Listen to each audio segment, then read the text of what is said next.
નમસ્કાર, હું રાજ. આપ જોઈ રહ્યા છો સ્પાર્ક ટુડે ન્યૂઝ. ડભોઈમાં આજે એક વિશેષ કાર્યક્રમનું આયોજન કરવામાં આવ્યું. સિનિયર સિટીઝન પરિવાર દ્વારા બ્રાહ્મણની વાડી ખાતે સભાસદોના જન્મોત્સવ તથા વર્ષ દરમિયાન સંસ્થા દ્વારા હાથ ધરાતા વિવિધ સેવા કાર્યોમાં દાન આપનાર દાતાઓના સન્માન માટે એક વિશેષ કાર્યક્રમ યોજાયો હતો. આ કાર્યક્રમમાં અંદાજે 12 જેટલા દાતાશ્રીઓનું સન્માન કરવામાં આવ્યું. સાથે સાથે ફેબ્રુઆરી માસમાં જન્મદિવસ આવનાર હોય તેવા સભાસદોના જન્મદિવસની પણ ઉજવણી કરવામાં આવી, જેમાં તેમને વિશેષ ભેટ અને સન્માન આપવામાં આવ્યું હતું.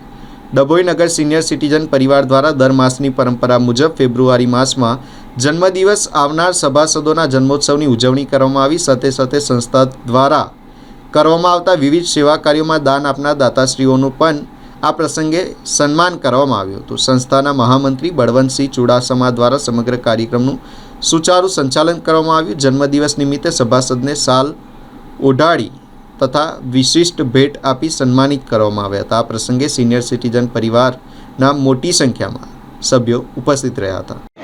આજ રોજ રવિવાર તારીખ 8/2/26ના દિવસે ડભોઈ બ્રાહ્મણની વાડીમાં સિનિયર સિટીઝન્સ પરિવાર ડભોઈ દ્વારા એક જન્મોત્સવ કાર્યક્રમનું સરસ મજાનું આયોજન કરવામાં આવેલ હતું.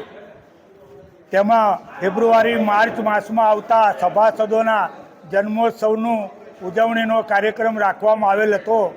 સાથે સાથે ડભોઈ સિનિયર સિટીઝન પરિવારના સેવા કાર્યોમાં દર વર્ષે જે દાતાઓ આપણને દાન આપે છે તે દાતાઓનું શાલ ઓઢાડીને સન્માન કરવાનો એક વિશેષ કાર્યક્રમ પણ આ સાથે ગોઠવવામાં આવેલો હતો.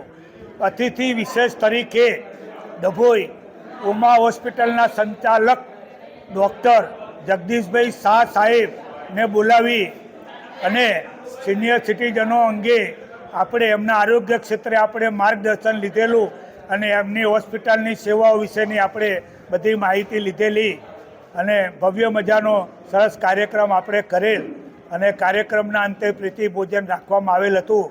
કાર્યક્રમમાં દરેક સભાસદોને એક વિશિષ્ટ ગિફ્ટ આપવામાં આવેલ અને જન્મોત્સવવાળા સભાસદોને પણ એક વધારાની ગિફ્ટ આપવામાં આવેલ અને આનંદથી ખુશીથી કાર્યક્રમ ઉજવીને બધાય છૂટા પડે.